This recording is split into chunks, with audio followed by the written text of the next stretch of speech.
Le mariage d'enfants est 2 fois plus susceptible de se produire dans un contexte fragile tel qu'un déplacement forcé que n'importe où ailleurs. Voici Suzy. Lorsque sa famille a été déplacée de force en raison du conflit dans sa ville, Suzy, qui a 10 ans, a été forcée de se marier avec un homme beaucoup plus âgé qu'elle. Mais le mariage d'enfants se produit pour de nombreuses raisons et peut revêtir des aspects très différents d'un endroit à l'autre. Voici Safi. Elle a 16 ans.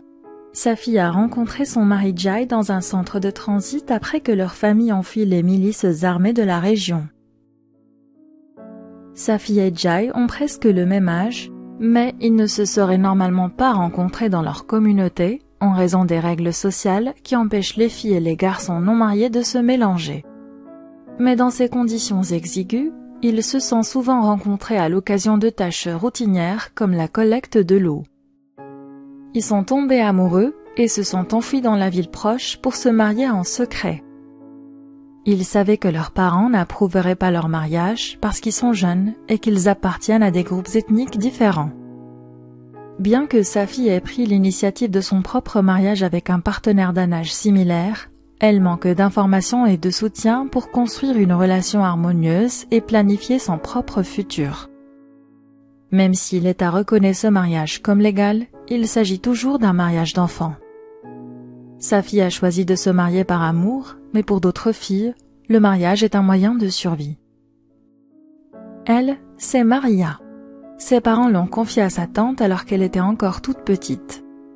Plusieurs mauvaises récoltes et des troubles civils croissants ont contraint ses parents à partir à la recherche d'un emploi. La tante de Maria ne s'occupait pas bien d'elle. Elle ne lui permettait pas d'aller à l'école et lui faisait faire beaucoup de travaux ménagers. Elle n'a mangé qu'après que tout le monde ait fini. Par conséquent, Maria a été heureuse lorsqu'un homme plus âgé a commencé de lui rendre visite lorsqu'elle était seule à la maison. Il lui offrait des cadeaux comme du shampoing et du chocolat. Lorsqu'elle a eu 13 ans, il lui a proposé de venir vivre avec lui comme épouse dans la ville de l'autre côté de la frontière. Il lui a promis de subvenir à ses besoins et d'assurer sa sécurité. Elle a accepté. Mais peu de temps après son arrivée, il l'a poussée à avoir des relations sexuelles avec lui et d'autres hommes. Maria s'est sentie prise au piège. N'ayant nulle part où aller, Maria est restée avec lui. Le HCR et Plan International ont travaillé ensemble pour soutenir des filles comme Suzy, Safi et Maria. Voici 5 actions que vous pouvez entreprendre dès maintenant pour soutenir les filles et lutter contre le mariage des enfants.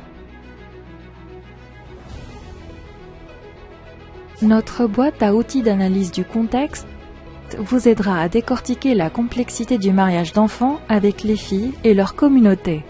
Vous pouvez également intégrer ces outils dans les processus d'évaluation des besoins.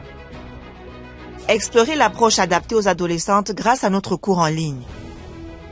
Apprenez à inclure des adolescentes de tout horizon dans la prise de décision. Adaptez les services humanitaires à leurs besoins spécifiques sans renforcer les normes qui pourraient involontairement les exposer au risque de mariage d'enfants. Nous avons développé des outils et des conseils pour avoir des conversations significatives et éthiques avec les jeunes mères et les jeunes filles mariées.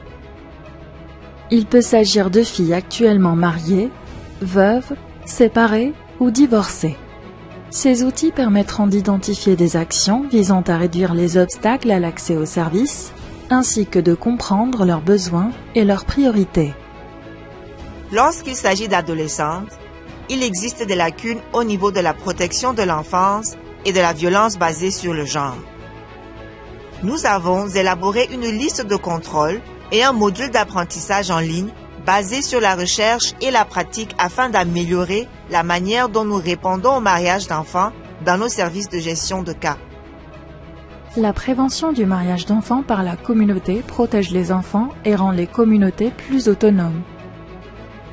Nous avons élaboré un bref guide étape par étape et un module d'apprentissage en ligne qui se concentre sur le partenariat avec les filles et leur communauté afin d'identifier et de hiérarchiser les stratégies de prévention. Chacun a un rôle à jouer dans l'atténuation des risques de mariage d'enfants dans le cadre des réponses humanitaires.